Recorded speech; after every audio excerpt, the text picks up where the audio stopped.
Hello, hello. Fáilte Rose Galer to St Anne's Church for One Dublin, One Book headline event featuring our celebrated author Nuala O'Connor in conversation with arts journalist Paula Shields from RTE's Arena about Nuala's book Nora, published by New Island Books, a love story of Nora Barnacle and James Joyce, which I am pleased to say is on this week's bestseller list. Woo!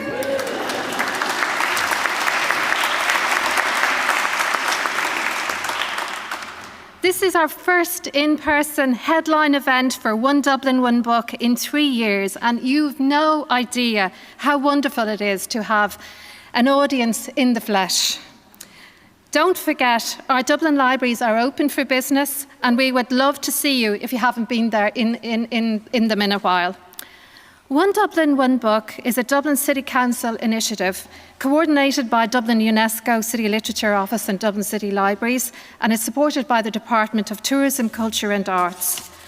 I would like to thank the team at St Anne's Church, Julianne Mooney, Siren and her own team, the programmers for this event, and Jackie Lynham from Dublin UNESCO City Literature Office, programmer for the festival, and of course all our partners and our library staff for this month of celebrating Nuala and Nora in Dublin, Ireland and further afield. The event will last for an hour and 20 minutes approximately, and there will be books for sale at the back of the church which Nuala will be signing. And now it is my great pleasure to welcome Moxie Sings to perform our opening song of the evening, and that's called Is Anam Dom. Away you go.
Hello everyone and welcome.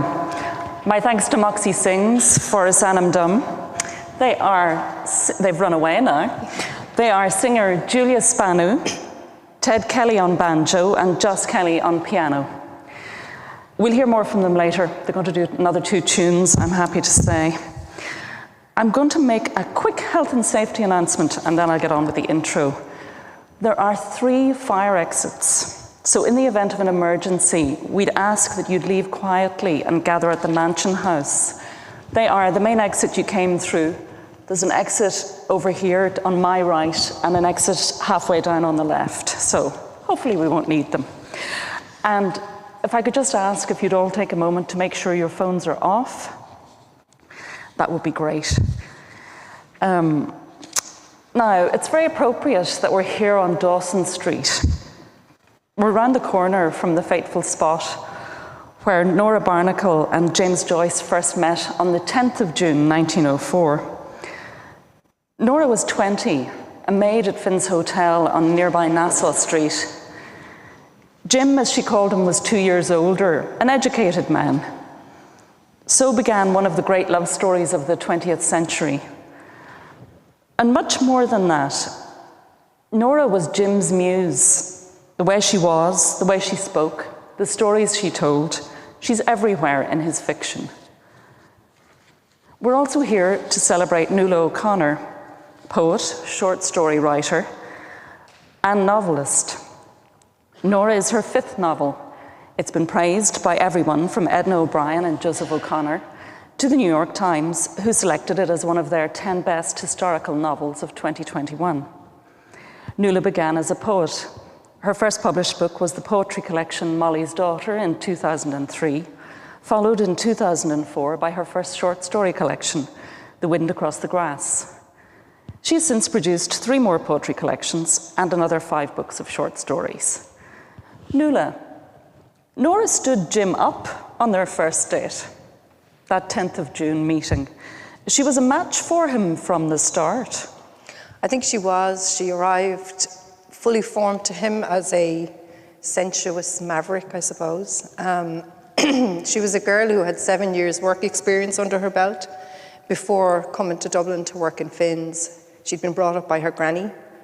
She was confident, and she came to Dublin because her uncle had objected to a boy she was seeing, Willie Mulvey, a Protestant boy. I think that was the objection. And she ran away, essentially. She decided she'd had enough of Uncle Tommy and his beatings, and she came to Dublin to work in Finn. So when Joyce bumped into her, he was an ex-student because he was finished in college. He was unemployed. He was couch surfing, essentially, staying in friends' places because he didn't want to stay at home with his father. And he met this gorgeous girl. She must have sounded very exotic to him with her Galway accent.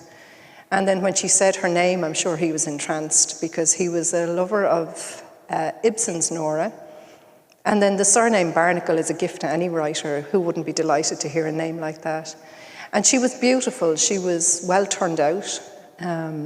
She had an erect walk. He said she sauntered into his life. So they met on the 10th of June on Nassau Street, and then they arranged to go out on the 14th, and she didn't show up, as you said. And Jim wrote her a very Jim letter. It's kind of castigating and apologetic. He said, I saw something along the lines of, I saw a head of red hair, and I wondered, was it yours? And it wasn't, and would you do me the honor of going out with me if you haven't forgotten me? And she did, and he wrote that letter to her on the 15th, and as we know, on the 16th, they did manage to meet up, and they walked out together, out to Ringsend, and stayed together then until his death in 1941. So it was a long relationship, a loving relationship, but as we know, she put up with a lot as well. Mm-hmm. When did your interest in Nora begin, and when did you know you would write a novel with her name on the cover? Yeah, I suppose I had read Maddox's biography of Nora, which came out in 1988 or 89. I think I read it around that time. I was in my late teens, and I was entranced by her. So I was always aware of this charismatic, earthy woman who had been Joyce's rock and muse. I moved to Galway in 1996, which is 25 years ago now, I think. And I used to go to the annual celebration at Nora's mother's house, which is now called the Nora Barnacle Museum, a two-room house on Bowling Green. Nora's mother lived there. And every year there was a gathering, and we would read from Joyce's work, and we would drink from a keg of Guinness, and it was a fun occasion every Bloomsday. So I was going to that, but it wasn't until years later, I suppose about 5 years ago, I was studying Italian by night in NUI Galway. I already had a cat called Nora Barnacle, I'll just add that. So she was on my radar, and I was writing books in a sense similar to this, in the sense that I would take a real woman from history and write a biographical fiction about her, so a novel where this woman would be centred. So I'd written one about Emily Dickinson, I'd written one about the music hall dancer Belle who married into the Irish aristocracy. So Nora sort of hoved into view as the perfect candidate. I was writing an essay about Joyce's friendship with the Italian writer Italo Svevo, and so I went back to Maddox, and then I read Ellman, his biography of Joyce, which is the definitive. And I wrote a short story, and the story did well. It was published in Granta, it won a prize, but Nora it captured me at that point, and I didn't want to let her go. And I always have to have a level of excitement at the start of one of these projects whereby I know that it'll carry me through a few years, that I'm willing to make that commitment, because you have to come to these projects with a certain amount of love in your heart for the person you're going to write about, but also sort of a lot of curiosity, and for me a sort of an almost breathy excitement that makes me want to bring it forward. And Nora was, I think as a dub in Galway, I felt well placed to explore these two people. And of course, the fact that it was Joyce terrified me, but I just let the terror last for about half an hour, and then I got on with it, you know. Well, we're glad you did. We're going to talk about your writing life as well as the book. I'm just wondering, I imagined that you were someone who liked to read as a child and that kind of thing. But it's one thing liking to read and liking to write. When did you know you were going to place your own writing kind of front and centre in your working life?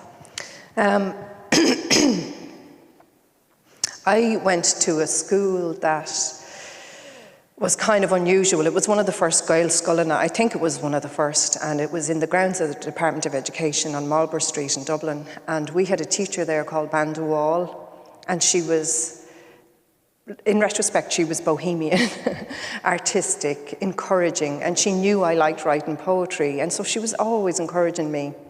And I wrote a poem about traveller children and came second in a national poetry competition with it, with her encouragement. And Michael Hartnett was the judge.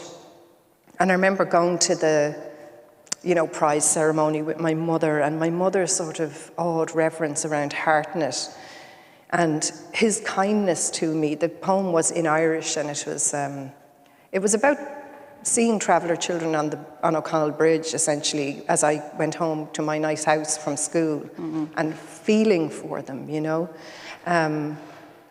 So that gave me a taste for the writing life. I was recorded on Radio Television, and I was brought to a lovely lunch in Montrose, and my picture was in the newspaper. So you thought, this is it? This is what I want to do. So this is a great life. I continued writing poetry and stories. I still have them. They're absolutely awful. And it really wasn't until I moved to Galway in my mid-20s that I committed fully to being a writer. So I was like a secret writer.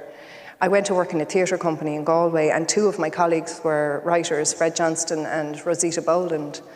And I was looking at their lives, publishing, at the time, collections of poetry, and going to Paris to read from their work. And I remember thinking quite starkly, I want the life they have, I admired their life.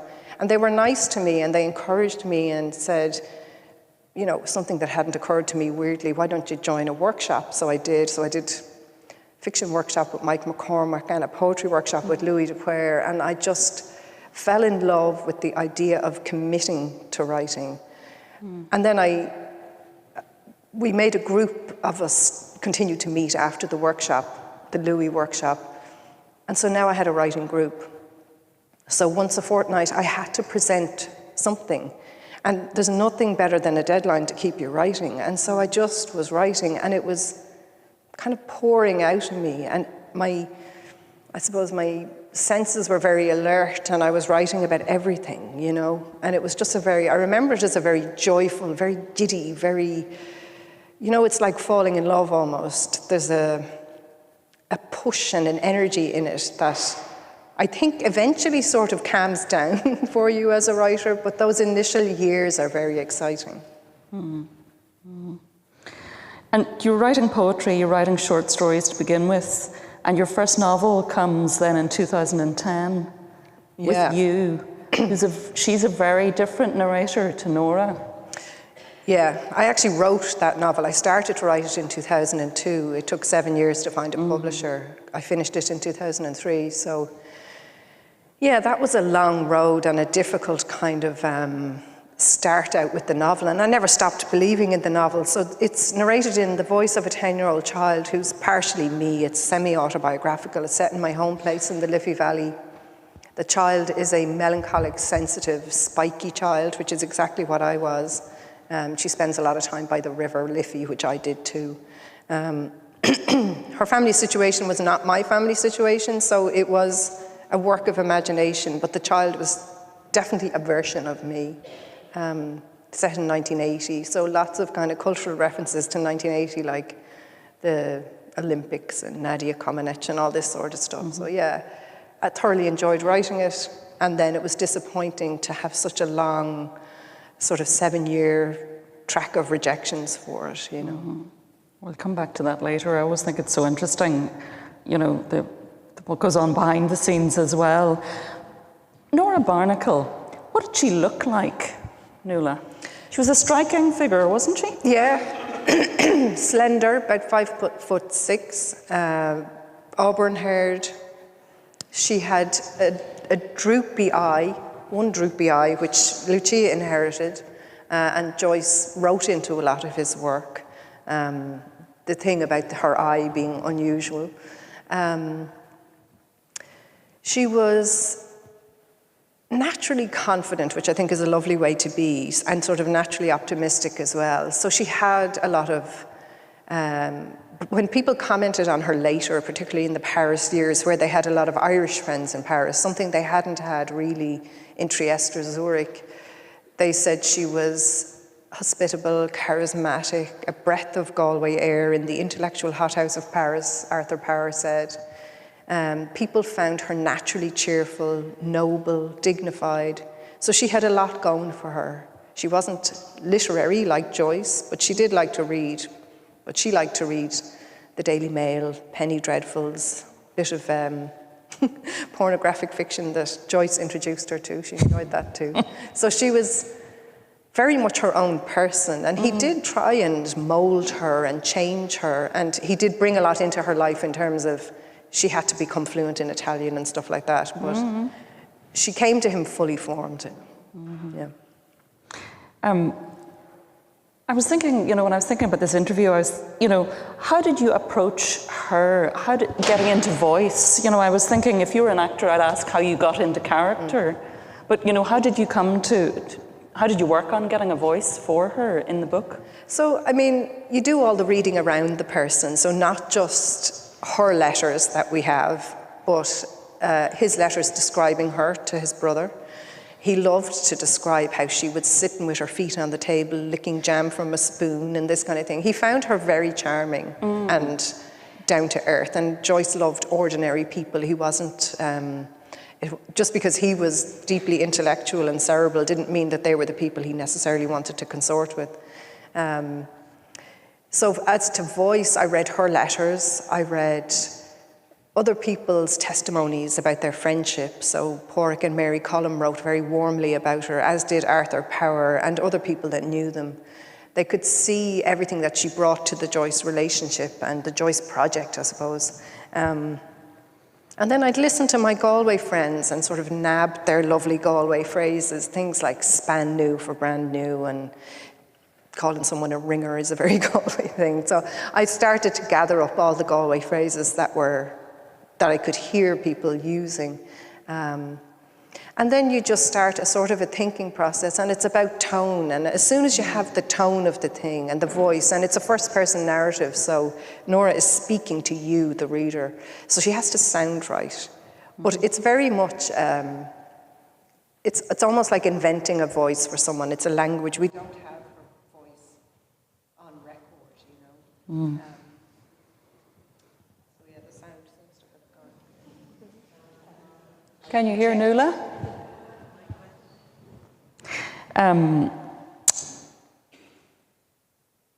They meet on the 10th of June. They leave Ireland for good on the 8th of October. Even now, that would be swift and risky, I think. She's pinning a lot on a man. It's an incredible risk she takes. I mean, we know in hindsight they last this incredible time. She sees him, warts and all, but it's an incredible risk. That scene where they're in Dunleary, you know, she's on her own. Nobody knows she's going. Yeah, she took a huge risk leaving Ireland with him. No.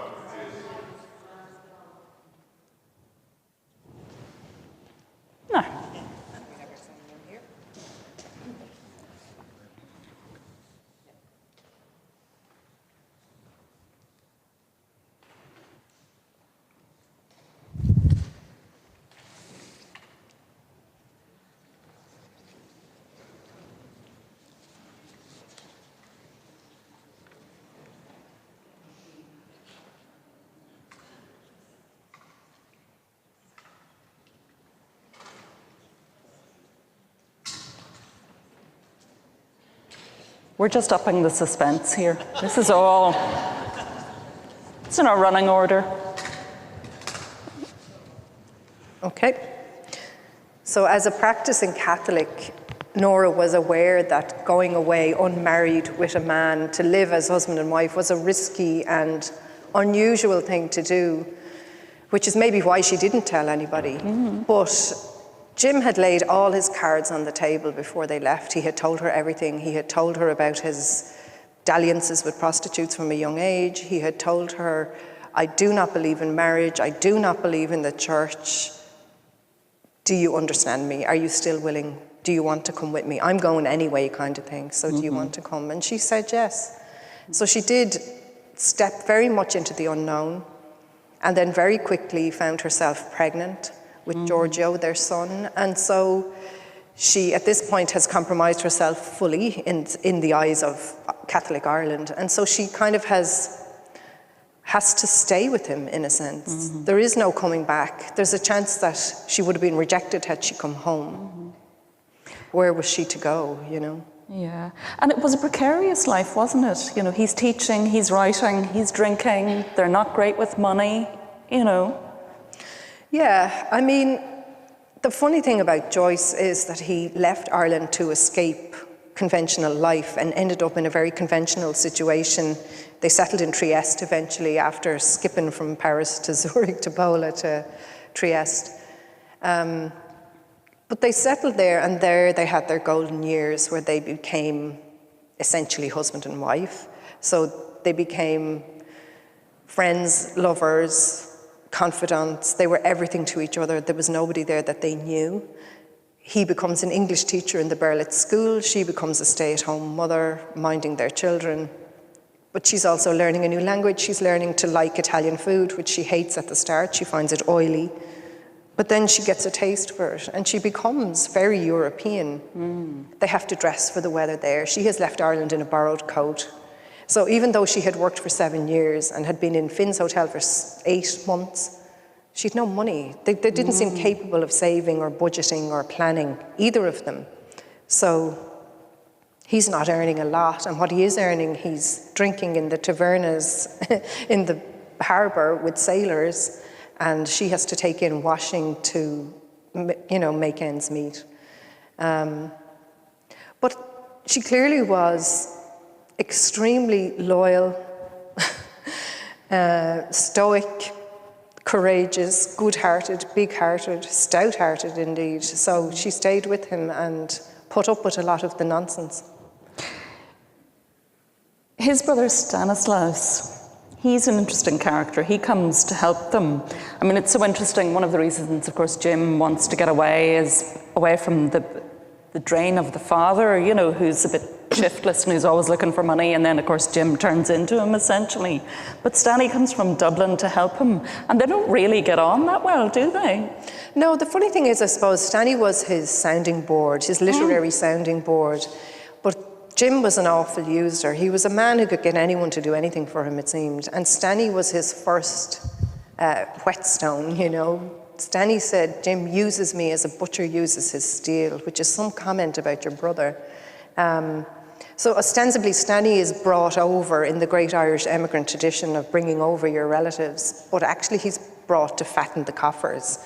Jim wants him because he knows with 2 incomes, we'll have more money and all the rest. And then he ends up, Stanley is very sober, very straight, doesn't drink, doesn't smoke, and he ends up going around the tavernas at night trying to drag Jim home, which is not what he signed up for at all, and sometimes refuses to do it because he's irritated by it. But he and Joyce have a good sort of brotherly friendship relationship. They're intellectual equals, though Jim is obviously a genius. But yeah, I always think poor Stanley, and then I feel guilty for saying poor Stanley, because he was his own man as well. But he sacrificed a lot at the altar of Jim, because he said himself, because I was so busy supporting your family, I couldn't enter into a relationship and have a family of my own. And he didn't marry until he was 40, and he married a girl, well, a young woman of 18, his student.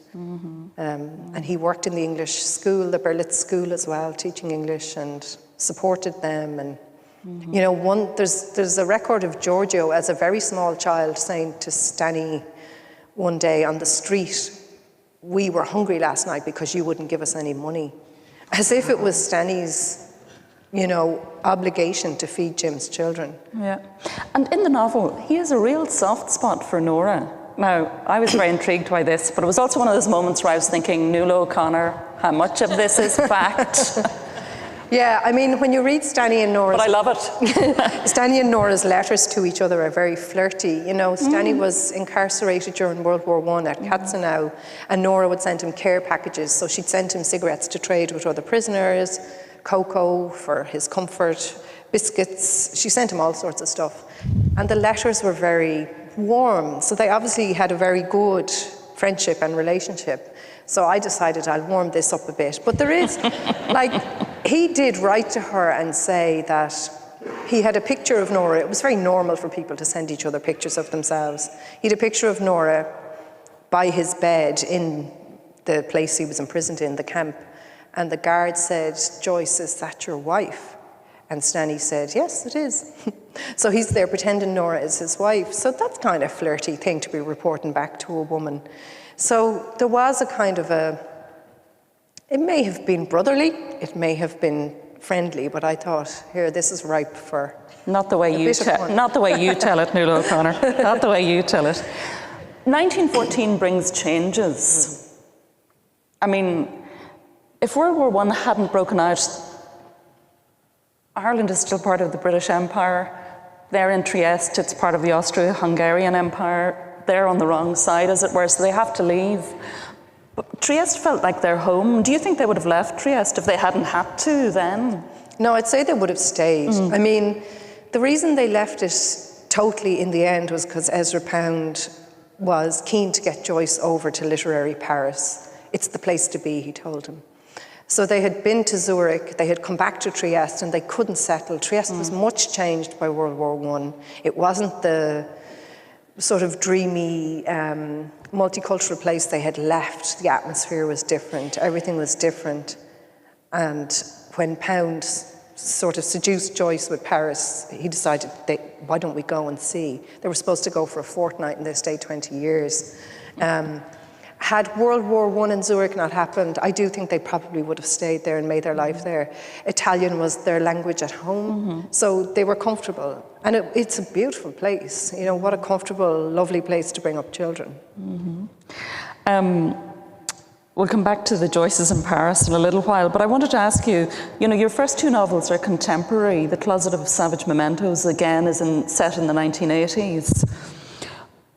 What led you next to choose Emily Dickinson to write about in a novel? And how big a gear shift was that for you in terms of going back to the 19th century? Yeah, I mean, it was different. I suppose Closet, again, is semi-autobiographical. It's set between Dublin and Scotland and a bit in Galway, and it's set in the early 90s and 2011, I think. And it was partially based on things that happened to me, and I very much enjoyed writing it.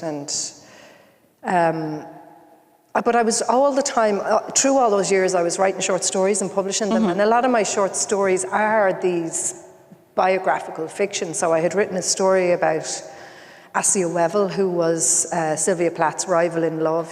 Ted Hughes left Sylvia for Assia. I had written a story about Elizabeth Bishop, the American poet. I'd written about Frida Kahlo. So I'd written a lot of these woman-centred historic stories, and I was enjoying them so much, loved writing them. So it didn't seem like a huge leap, in a sense, then to do it in a novel. I had attempted, actually, I think the first novel I ever attempted was a historical novel about the German artist Paula Modersohn-Becker, and I had over-researched the novel, and the whole thing, the scaffolding collapsed because there were too many facts in this novel. And then I spent 2 years writing it, and then trying to rewrite it from different points of view, and it was a disaster. And my agent had it, and I pulled it back. I said, I don't want that going out there, it's not good enough. So I thought, if I'm going to try another one of these novels, I need to balance the facts with fiction. And so I invented an Irish maid for Emily Dickinson. She did have Irish maids, but I wanted to write a younger maid. I wanted a maid who was a willing emigrant. I wanted her to be very sort of optimistic in contrast to Emily's darker sides. And so that's what I did. So I made a dual narrative where Emily speaks one chapter and Ada, her Irish maid, speaks the other. And it goes through the book all the way like that. And again, it felt very different because it was very light and it was very away from me as well. My two previous novels were semi-autobiographical, and so I was drawing a lot from my own well. So it was lovely to look outwards and spend a year or so, whatever I spent, 18 months maybe, writing something in a different era and inventing language and all of that, And then Becoming Belle was the next. Now, Belle Bilton, much less known, but I mean, she had the life, it sounded like a soap opera almost. Yeah. Would you tell us about her? Yeah, Extraordinary. she was great. So I said to my agent, I have two ideas. I have an idea for a contemporary novel and I have an idea for another historical novel. And Miss Emily had done okay. So she said, why don't you just stick with the historical for now? And so I did.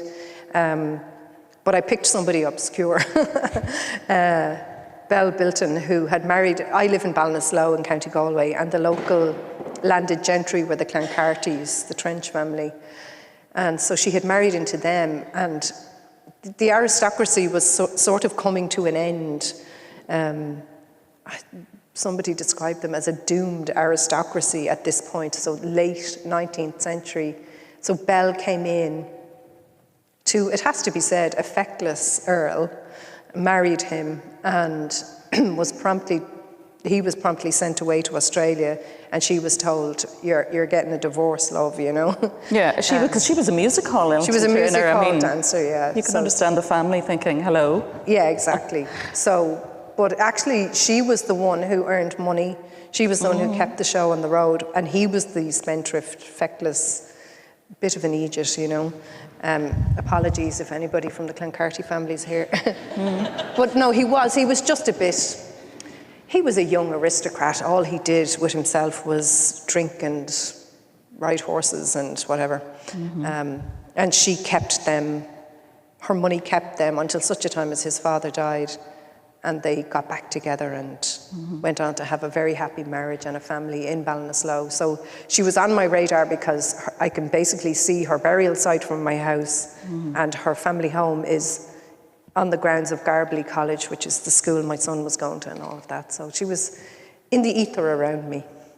And just before we go to our actors, I just want to ask you, I know you're a fan of Hilary Mantel, but I was thinking back to 2009 and Wolf Hall, and what a blockbuster that was, and how you know, I saw it everywhere in the cafes and on the Dart, and it really was one of those books I saw everywhere before it dawned on me I might read it.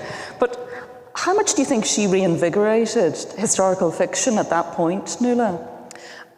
Hilary had already been writing those types of books and nobody had taken any notice, and then she wrote the Cromwell one, and it captured people's imagination for whatever reason.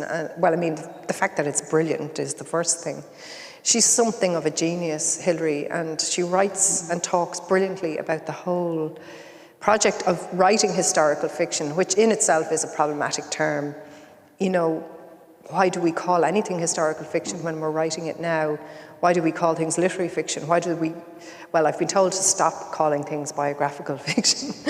I've been told to step away from that term because sales teams in publishing houses, etc., can find it a difficult sell and not a useful term that readers will latch on to.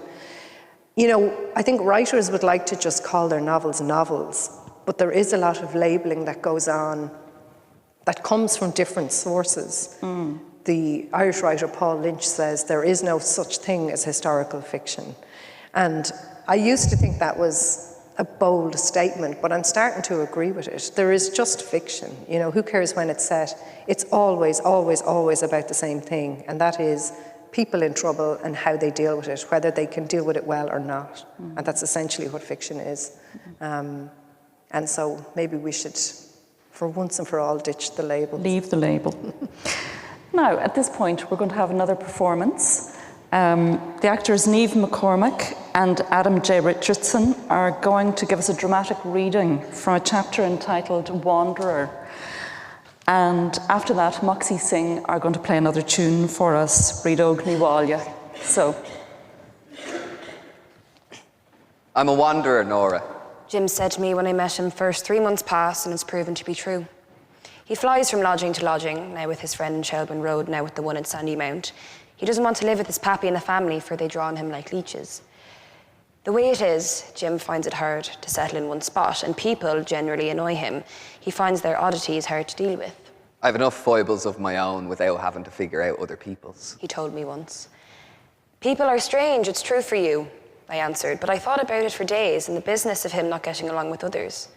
Now, I could muddle through with most people, and I think life's easier on those who can. At the moment, Jim is staying with his friend Gogarty in the old tower by the sea, and it's a bit of a trot from there to town, so I see less of Jim, and it pains me. I prefer to be with him every day, for I feel complete when we're about each other. Therefore, it's a lovely surprise to see him outside Finn's when I step out for a minute of air on my dinner break. Nora, I summoned you with my mind, and you came. Jim, what in heaven is the matter? His lovely blue eyes are bloodshot, and the lid swollen. Have you been weeping, my love? Has something happened? He pulls me along the wall away from the hotel door to talk. His sharp glances to the left and right unnerve me. Nora, I want to get out of Dublin. Life is waiting for me if I just choose to enter it. I dip my head, made quiet by his confession. He talks fondly of his time in France, and I knew, I suppose, from things he'd say that he wanted to go back there, but I hoped I'd be enough to keep him fixed in Ireland. Jim lifts my chin with one finger and asks a question I hoped for but did not expect. Nora, will you come with me? Away with you? As man and wife? No, Nora. You know I won't be bound by any church. Does that make you want me less? I take my hand from his. No. I hesitate. I know Jim has no time for priests or churches, but what would become of me if I was to go off together and married with him? I'd be stained, spoiled, unable to return to my life here. But will we ever marry, Jim? I'm not sure I'm a man for wedlock. I nod and stand where I can see the entrance to the hotel in case Miss Finn sticks her head out and sees me. It would be great to go on an adventure with Jim away from all we know, but I'd like to marry even if he would not. I might, it occurs to me, cajole him into it by and by. It wouldn't be proper for a man and woman to be together in life without marrying, after all. I'll surely convince him to wed, if we go abroad, even in a quiet little way. Jim's head is still hung and his teeth begin to chatter, and the look around his eyes is that of a hunted man. Jim, something has you rattled and raw. Are you going to tell me what it is? Well, I walked from Scotland Bay through the night, Nora, to come and see you and ask you, will you come away with me? Please say that you will. My heart pummels my ribs. I mean the world to Jim as he does to me. He walked through the night just to see me. You're up all night, yeah? You have the look of it right enough. I've never seen him so shaky, even after one of those big nights of drinking with his friends. Jim drops his head into his hands and groans. Oh, will you answer what I'm asking you, girl? I wrap my fingers around his and I pull his hands down. I'd leave Dublin with you, of course. I'd go anywhere with you, Jim. My heart bullies my ribcage, but I mean it. I want to be with him more than I want anything else. Do you understand me, Nora? Do you know what this means? Yes. Yes. Oh, Nora, thank you. Goggerty shot at me last night. In the tower, he had Trench, that awful hiberno friend, with him, and Trench said he had a dream where he thought a panther was about to kill him. So he pulled out a revolver and shot across the room to where I was laying and knocked pans all over me. But then I knew I could not stay with Goggerty anymore, so... He's a class of troll like so many men I know, and crazy besides. I bless myself. Dangerous is what Goggerty is. It's lucky you're not stone dead, Jim. If I see that crater, I'll give him a tongue latch like he's never heard. You look uncommonly beautiful. You, in your little white cap and apron. Nora Barnacle. When we go away, will you bring that in your trunk? Behave yourself, James Joyce. Nora, I went to Byrne, you know, the only sensible man of my acquaintance, and he said why I should not hesitate to ask you, and if you said you'll come with me, that we should leave right away. I dip my head. I don't know Byrne at all, but it pleases me that he spoke for me. The hotel door opens and a band of guests wafts into Lincoln Place, and I will surely be missed. I have to go back in, Jim. If I'm caught idling out into you, they'll string me and dock my wages, and we'll need every penny. Okay, go. Wait, you've promised me that you'll come away with me, and that can't be undone. No, it can't, and it won't.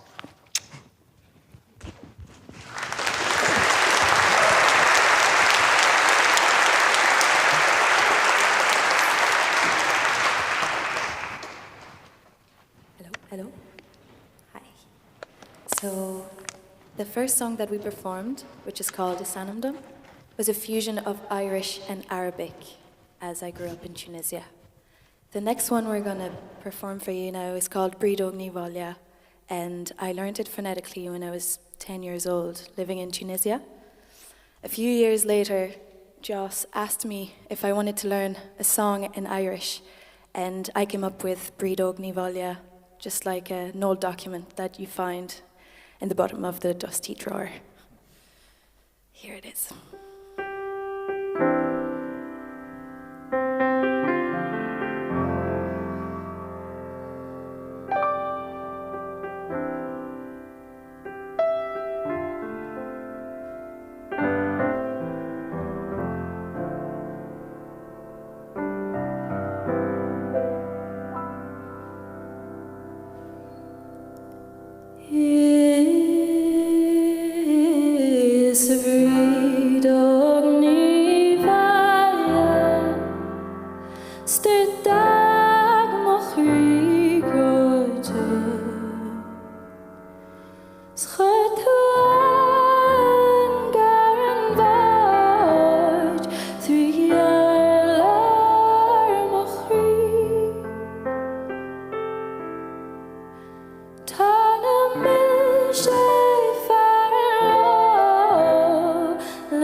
le déden cute Nora.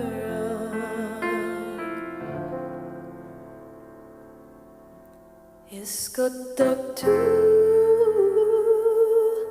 a brother.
What a voice. That was vocalist Julia Spanu and Just Kelly again on piano, and thanks to Niamh McCormick and Adam J. Richardson as well for that lovely reading. Nuala, it seems a no-brainer now that a novel by you written about Nora Barnacle from her point of view would be of interest to any publisher. But you, again, that wasn't a given for you. You had to find someone to publish this book. Yeah, so when I gave the manuscript to my agent, I suppose we kind of assumed that the two publishers who had published Belle would also publish this book. At least I had assumed that. But both of them rejected it. So my publisher in New York, I think we had just come to the end of our relationship, my editor and I. We weren't seeing eye to eye on a lot of editorial stuff. And then the London publisher said it was too literary. So I was kind of back to square one, which is a sort of a frightening position to be in. So Grania, my agent, who's fantastic, very quickly found a publisher in the States, Harper Perennial, who are wonderful and have been wonderful to deal with. And then we had two offers from this side of the water, one in London and one in Dublin, New Island in Dublin.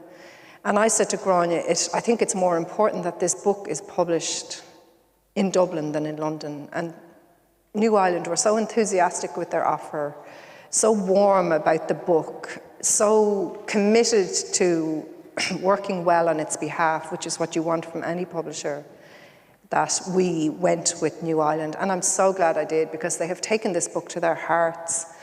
They've been so kind and active in the process of, you know, even to keeping the same cover that the American edition had, because it's a good cover,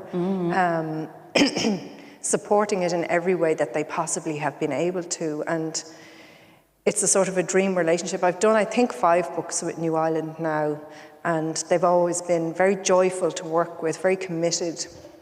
When you think all Irish publishers are small, by the nature of the size of our country and the amount of readers and buyers of books available, we have small publishers. They have to get funding from the Arts Council in order to produce the books that they produce.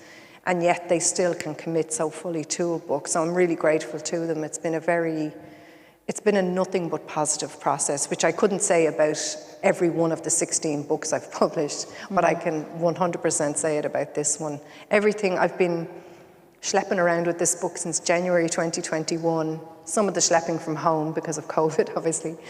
But all of the opportunities it has afforded me have been extraordinary. And I'm so glad that I committed to writing it and that Nora hoved into view the way she did. It's just been a very positive process, the whole thing. Like, I know I always have a mid-book cri de coeur where it's like, oh, I can't do this, it's too big, it's all crap, I hate it. And I did have that with this book. But I seemed to get over it very quickly and press on. And other than that, sort of mid-book wobble, everything to do with it has been, there's been a lovely energy about it. I don't want to go all woo-woo on yous, but I do feel that there are forces outside of me carrying me along with this book, because it has brought so much. Like, I got to, off the back of it, I got to curate an exhibition at the Museum of Literature here in Dublin that's still on. If you'd like to see it, it's on until the 3rd of July, and it's about the Joyces and music. You know, I've had invitations to do the most exciting and extraordinary things, take part in documentaries for the BBC and an American film company about specifically concentrating on the women in Joyce's life. You know, I've been asked to write the introduction to a book of photographs about Ulysses. So this book has created opportunities for me that have been very joyful collaborations, because as writers we don't collaborate much, we're on our own a lot. We're collaborating with our own heads, which is not a great place to be sometimes. So all of this work that I've got to do, and this opportunity, obviously One Dublin, One Book is like the pinnacle of it all. It's just been, every event has been enjoyable and interesting, and you know, in a beautiful setting with music, with, you know, all of those added extras that make something even more special. You've been writing and publishing since 2003. I mean, I always feel you need a serious amount of confidence or doggedness to stay at the page, to sit in a room on your own and stick with something for 100,000 words or even for 10,000 words and keep going and keep... What keeps you going? Basically, writing is a sort of a warp and weft of joy and sanity for me. So I am at my best at my desk writing. I feel most calm, most like the version of myself that I like the best. I tend to be in my own head a lot. I'm very, well, neurotic is one word, but caught up in my own head. I have, Virginia Woolf talked about the perpetual pageant of her mind, and when I read that I went, yep, that's it. It's like, it's just never quiet in there. And so when I write, strangely, it is quiet, and it's just me and whatever it is I'm doing. I'm using parts of my brain, obviously, that I don't use in my life as a mother, my life as a wife, my life as the, you know, whatever, the person who goes out walking. In the periods of time when I'm not working on a project, I feel very antsy and, you know, jangly and difficult to be around for myself. So you can imagine what it's like for the people who live with me. So it's, writing for me is necessary. It's intrinsic. It's, yeah, definitely my place of joy. And how do you deal with disappointment? Because, you know, anybody's career over 20 years is going to have highs and lows, but particularly, again, for writers, you are fighting with your own head, or at one with your own head when things are going good. But how, you know, how do you cope with disappointment? Badly. I'd say one of my catchphrases at home is, I'm not cut out for this. I'm an introvert, I'm sensitive, I'm shy, I'm all of those good things. I'm melancholic, so yeah, disappointment hits me hard.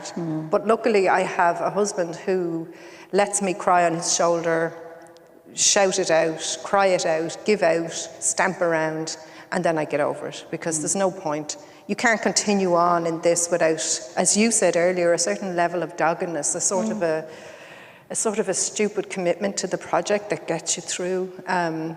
I find that things like the rejections hard to take. I was talking to Roddy Doyle recently because I was interviewing him, and a question from the audience to us was, well, to Roddy, how did you cope with rejection in the early days? And he said, well, why don't you ask me how I cope now, because I still get rejected. And they were astonished. And that is the truth of a writer's life. You never stop getting rejections, whether for books or individual stories or whatever. I would say it's not for the faint-hearted, but I'm kind of faint-hearted in many ways.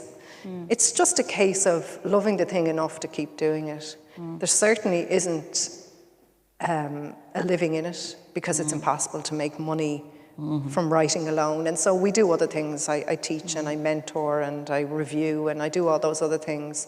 So I think the Irish government have finally caught up with reality and are now implementing this universal artist income on a trial basis. And I 100% hope that that becomes a permanent thing, because it's very, very, very difficult to be an artist and to live off your work. It's very difficult to do the work if you have to have an outside job. And it's about time that we stopped lauding our dead artists endlessly and looked to our living artists. You know, I think this is, we operate in this ludicrous thing where there's a poster of Irish writers and they're all dead men, and there are plenty of living, breathing women and, you know, even some living men. And we deserve to be paid for our work. I think there's ever so many conversations to be had about artists and money, and I think they're difficult conversations to have, but I think they need to be brought into, like COVID showed people that artists actually are essential to their lives in the sense of the succour and comfort and joy they bring to your world. And so let's have a bigger conversation about, you know, everybody having a basic income, everybody. You've, here. Thank you.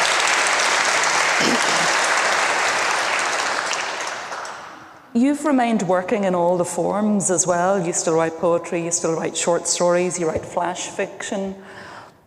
Are you using different parts of your mind, imagination? You know, what does that give you as a writer? Yeah, I suppose because I've been writing a lot of these historical novels, writing a flash or a poem that's contemporary is sort of relief is not the right word, but it's just a sort of a little different use of the synapses, a little change of focus. So it's very refreshing for me to write something contemporary, having been immersed in, you know, whatever, 1920s Paris for a year. It's lovely to write something different.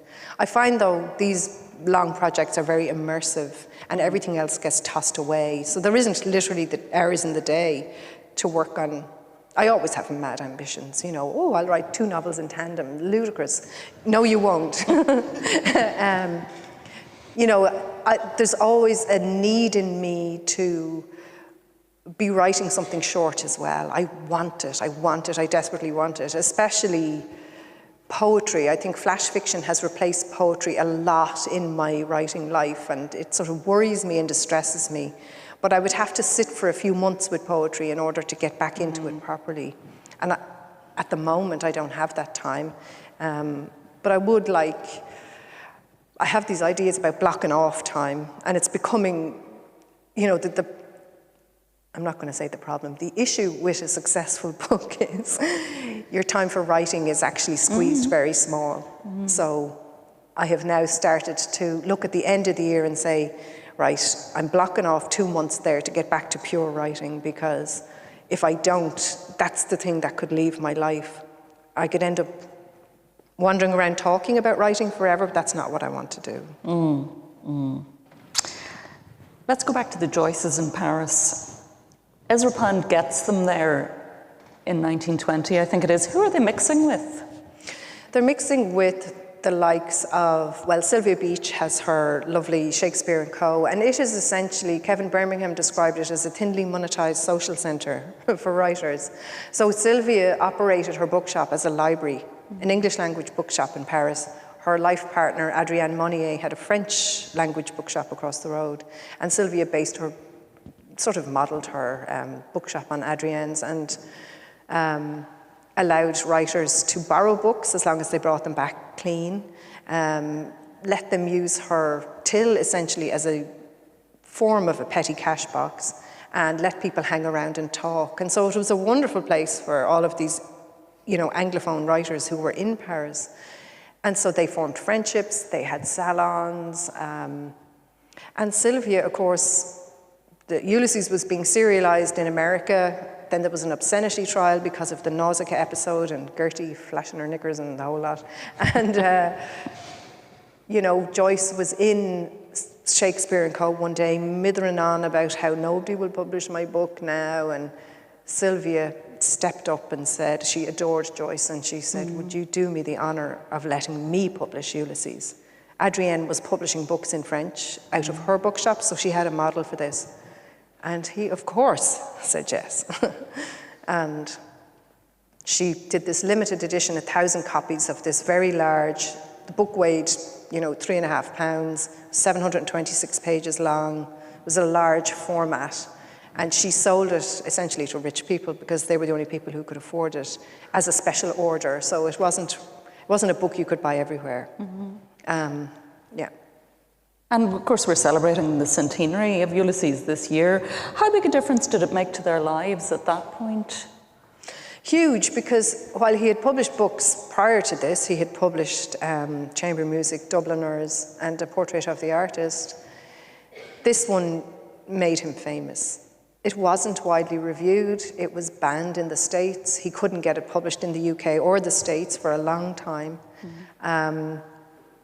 It was published in French in 1929, so 7 years after it came out in English. The reviews were scant, and they were cruel and nasty and shocked, and the people couldn't believe that this book could actually be in the public arena at all. Anyone in the States who wanted to read it had to smuggle it in, essentially. And there's great stories of it being smuggled in one copy at a time because it was enormous, shoved down people's trousers with their jackets around it, coming across on the ferry from Canada.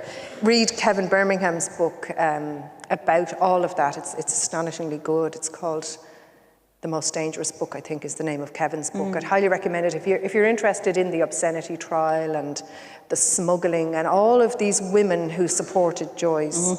He's very lucky with his women, wasn't he? Yeah, he was a great man for getting people to do things for him, but he was especially great at getting women to do things for him. So there was Anderson and Heap in the States, who were the ones who ended up in court for obscenity. There was Harriet Weaver in the UK, who also had a little magazine that published him and then published Portrait and, gave him the equivalent of 1.5 million euro in monetary gifts just to keep him going as a writer. So he had all of these, and Beach, of course, publishing him. And Nora, front and centre. Absolutely. She describes living with Ulysses like living with a phonograph that can't be shut off.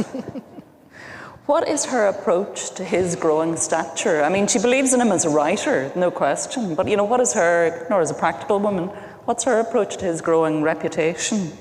I suppose she didn't like that they were just being harried every time they went outside. Even in their own home, they weren't safe. There was people calling to the door, there was people ringing the flat.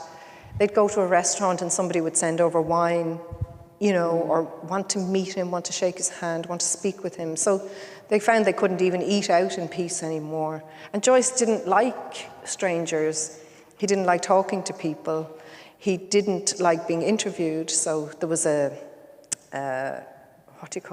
authorised biography which he closely supervised by a friend of theirs who basically sort of stayed with them a lot and took notes, and then Joyce looked over the notes to make sure he approved. And so a very sort of sanitised biography of Joyce. What was their relationship with Ireland? Because she brings the kids here in 1922, which is tricky enough time to be going over to Galway and all the rest of it. But that was the last time she came. So I just wonder, what do you make of their relationship with, because, Europe changes enormously with the Great War, and hey-ho, we have the Easter Rising and everything else that follows. But what was their relationship with Ireland, do you think? I think the relationship changed post-22 because of her experiences here. Herself and Giorgio and Lucia walked into Civil War activity in Galway. There was shooting going on around them, and they were very frightened, and he was very frightened. He didn't do well without her anyway, but he really was genuinely, he didn't want her to come over in the first place because he knew about what was carrying on here. After that, he called Galway her native dunghill to her face. He was disapproving in the sense of he didn't like what was going on. He wasn't hugely political, or he didn't comment a lot on politics, though I'm sure he had his opinions. But I suppose it's nuanced as well. Obviously, we know Joyce left Ireland and then spent the next 37 years kind of gazing at it longingly and forensically taking it apart and its people, and picking the brains of any expat Irish who ended up in Paris for every morsel of everything, and getting newspapers sent to him. He kept very much in touch with the country in that sense, and had close correspondences with his beloved Aunt Jo and his dad and various people. But I think he could see what was happening with church and state and disdained it utterly.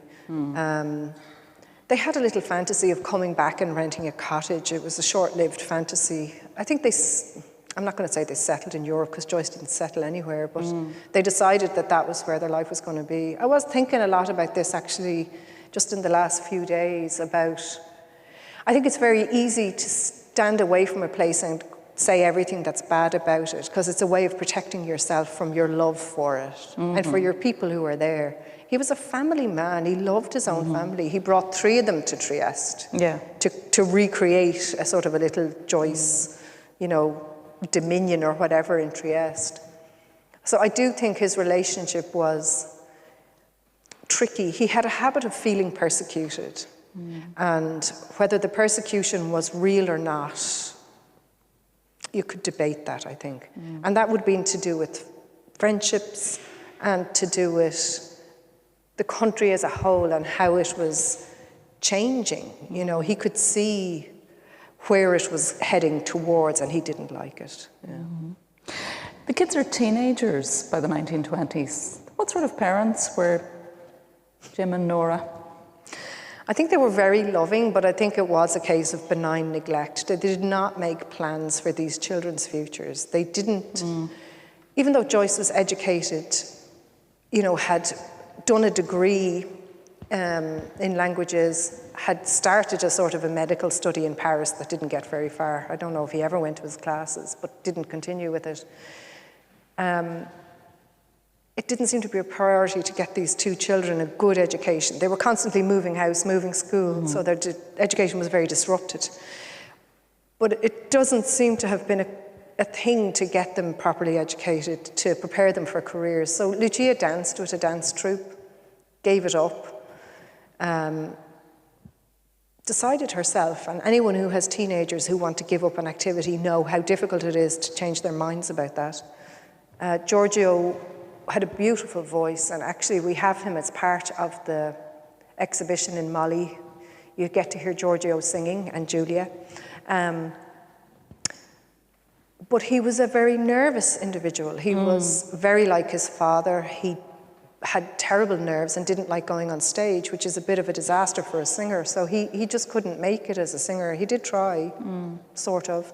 And Giorgio disdained drinking. He disdained his father's drinking, and then essentially the way Joyce turned into John Stanislaus, Giorgio turned into James Joyce, except that he didn't write books or have a writing life or career. He just became a sort of a gentleman drinker, you know, very sad. When we get to the late 30s in Europe and the Nazis are on the rise, Nora still has plenty to contend with, hasn't she? Because, you know, Jim is frailer, Lucia's in hospital, she's been diagnosed with schizophrenia. Talk to me about that time, because they have to move again, and you think, you know, she has some backbone for a woman, but God, she never gets a break in a way. I mean, they live an amazing life, but she's still the matriarch, isn't she? She's still the backbone.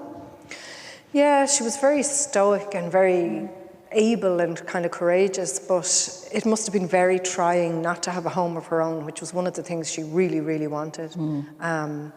And then his eye problems, again, very well documented by Kevin Birmingham in his book, frighteningly so. Joyce really had murder with his eyes. Like, the operations he endured were astonishing. You know, everything from his cornea being sliced to leeches on his eyes, to having to wear an eye patch, to having to be in darkened rooms. And he would write on large sheets of paper with crayons just so he could keep writing and see what it was he was writing. He was also great for dictating the work to other people, people like Samuel Beckett and his daughter-in-law, Helen. So yes, and then he had obviously his stomach problems because he didn't like to eat, and so he would drink on an empty stomach, and that causes its own issues. So he had every sort of awful stomach thing going on, and she nursed him through all of this, took a bed beside him in the hospital so he wouldn't be alone because he couldn't stand being without her. And then she herself got cancer, but survived wonderfully. You know, when you consider treatments now, how difficult they are, imagine back then. So there was some extraordinary strength that they both had to go on, and I always feel like, and I felt this in the novel, the first half is Trieste. It's light, it's bright, it's love, it's sensuality. Fame comes and it's like this cloud descends, you know, everything becomes more difficult. And obviously you have teenagers, they're difficult. These are teenagers in Bohemian Paris. They're drinking with the Guggenheims. They're, you know, a lot of the expat American crew, the lost generation, are very modern in their sensibilities. And Lucia and Giorgio walk into this as two quite sheltered children in a sense. They've only really had the company of their rather eccentric parents to this point. And they don't speak English very well, and suddenly they're in this English-speaking community. You know, so they entered Bohemian Paris with gusto. Joyce and Nora, not so much, you know. And then Giorgio begins an affair with a married woman who's 18 years, I think, his senior. He's 20. I think Helen was 37 or something when they began to go out together. And she's Nora's friend, and Nora is aghast. She's disgusted. She's disappointed in both Giorgio and Helen. And shuns Helen, like turns her face away from her on the street and all this sort of stuff. So but they have to get over that because they suddenly need Helen when Nora gets sick. And they eventually allow Helen into their fold. And of course, Joyce sees a new person and says, oh, you can do some secretarial work for me. And she does it willingly. So, yeah. She lives 10 years after him. It's kind of a long time when you consider how devoted they were in spite of their traumas and troubles. You know, they were a great couple. They obviously worked. How did she fare in that time? It's her and Giorgio in Zurich by that stage, isn't it? Yeah, and Giorgio remarries. He marries a woman, an eye doctor actually, ironically, a German eye doctor, and lives near Nora, who lives on her own in a pension. She's crippled with arthritis. Lucia is in the UK. Well, she's in France first, and then she's in the UK in an asylum. And Nora's in an awful lot of pain in her body, but she gets visitors. They bring Stephen, her grandson, to see her. She gets other visitors who want to talk to her about Joyce, who want to have access to some of the things she still owns that belonged to him, you know, valuable things.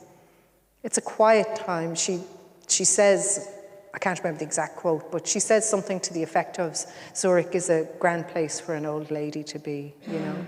She wanted to stay near his burial site in Fluntern. She didn't want... Okay, so the Irish government had refused to repatriate his remains and bury him here, and she was furious about that. So their relationship with Ireland was cold, and it got colder. So even when Harriet Weaver said, what will I do with the manuscripts of Finnegan's Wake that I have? She said, give them to the British Library. They were good to us. You know, don't give them to Ireland. So things didn't come here that maybe it would have been useful had they come here. There is stuff here now, obviously. But yeah, they had a bit of a falling out with Ireland. We're going to finish up now with another performance, another dramatic reading from Niamh McCormick and Adam J. Richardson. And then Moxie Sings are going to sing us out with a tune called Khaki. So we're going to hand over to the performers.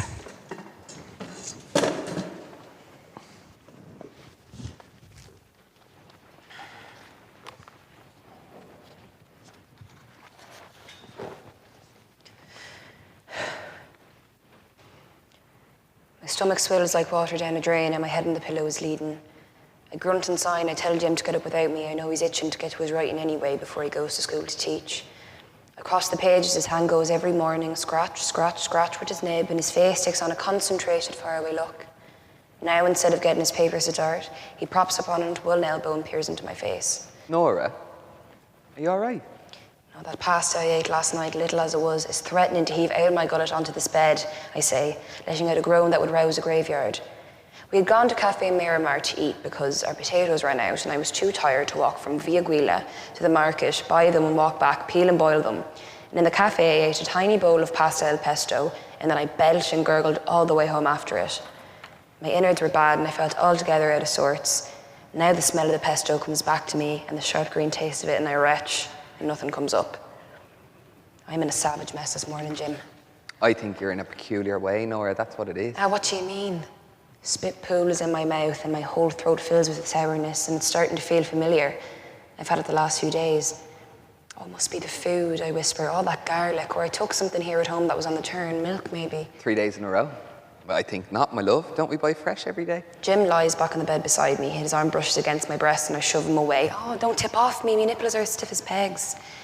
For once, I can't bear Jim to touch me. The thought of his mouth on my breast makes me angry. Somehow, the stuff of my nightgown is irritant enough. Jim leans close again, his breath mucky from old wine and tobacco. And I lurch away. And this time, what little is in my stomach hurls up through me, out of my mouth and onto the floor. Oh, I cry, sweat oozing between my eyebrows. Oh, I'm wider, Jim. I'm in bits altogether. I lie back and will myself to sleep, for it's only in oblivion that I don't feel unwell. Nora, I tell you, you're in a peculiar way. Why are you riddling me, Jim? Tell me what's wrong with me. For the love of Lucifer, girl, you're pregnant. My eyes snap open. I clutch my belly and I moan. Oh, Jesus, oh God, oh Mother Mary. I don't want him to be right, but as sure as shit stinks, he is right. Oh, Jim, the poor little bunny, we're not even married, and we've barely a pot to piss in. How the hell are we going to feed a child? Jim laughs and sits on the bed. He points to my front, and I lift my nightgown out from the neck to look down at my breasts, mauve-nippled and taut, and I can't help but laugh. Though in truth, I'm well and truly vexed, and I can only imagine what Mammy'd say to see me unwed and with a baby on the way. The days are cooler, and I sit in the courtyard some mornings and watch the landlady's hen bustle about like a shopper busy at the market. It burbles and scuffles in the dirt and hops under shrubs, and I wonder if it means to lay. Stanley sent Jim some pages from a midwifery book, and they showed a baby inside a woman, as if the stomach had been cut open down the middle. The baby was upside down, and the writing told, in fancy words, how the baby gets out. Like a bird laying an egg. Jim said, when we studied the pictures together. It doesn't look possible, I said, turning the pages this way and that. The pictures seem to say that this tiny baby would come out of my tiny hole. How could that be? I follow the hen now and crouch down, and its feathery backside pulses as if breathing, then puckers like a bad-tempered woman's mouth, and I see the bumhole stretch and start to bulge pink and wet, and I grimace. I don't like the look of that at all. But I can see the top of the egg peeping through, speckledy and skin-coloured, and I'm mesmerised. The hen grizzles a bit and pushes, and out plops the egg quick as quick. Ready for the pot, a little miracle. Well now, I say to the hen who's burbling away, you're a marvellous little thing. I look around to see if anyone else in the courtyard has witnessed, and there's no one. But Jim is home from school today, propped up on our bed at his writing, and I dash up the stairs to tell him, Jim, the landlady has her hen out there, and he's after laying a lovely egg. Jesus, oh Jesus, Nora. You're a royal entertainment. What, Jim? But, Nora, Mia, we can assume, I think, that the hen is a female. Now, what do I care? That bird laid a gorgeous egg all by itself, that's what I know. He just went there and did it, easy as that, the same way a baby will come out of me.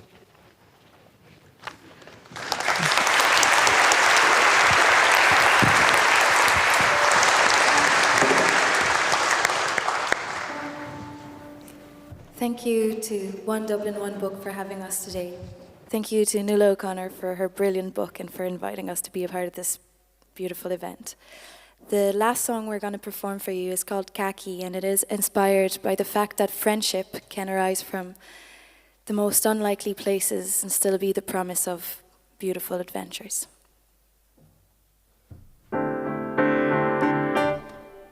Give me a fragment of time, I want to crash into the comet that we call the mind.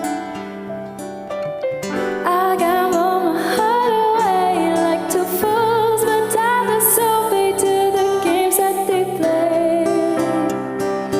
Oh, slowly caught by your eyes in a glance where no emotion can remain in disguise.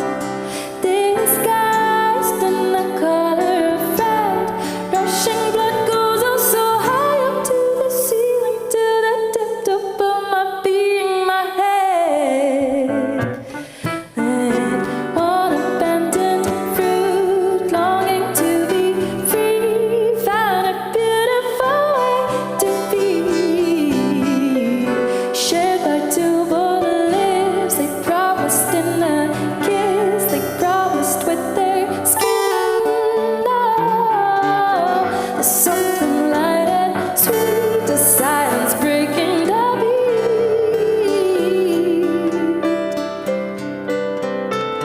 That's how I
I just want to say a few thank yous in closing. First of all, to all of you, the audience, it is so lovely to be doing events back in person instead of, I know we're streaming as well, but it is lovely to be live and to be together. But thank you so much for coming along on a sunny evening.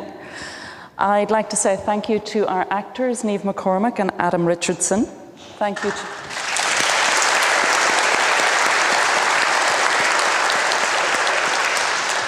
Thank you to Moxie Sings, Julia Spanu, Ted Kelly, Joss Kelly. I want to say thank you to the photographer, Ger Holland, and to all the sound crew here this evening for rescuing us earlier on. Thank you to Julianne Mooney-Cyron, producer of tonight's event, to Anne-Marie Kelly, director of UNESCO City of Literature, and to Jackie Lynham, programmer extraordinaire, who also works on One Dublin, One Book.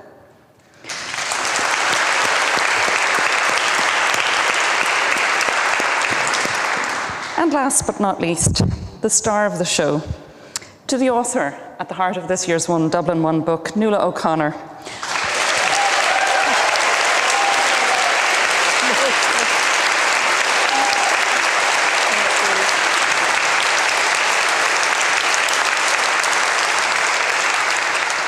An extraordinary novel, a high-risk gig, whatever she says. And just to remind you that we have books for sale at the back of the church as you leave, and Nuala will be signing books there if you want to have a chat. Please meet us down the back. Thank you so much. Thanks everybody again. Thank you, Paula.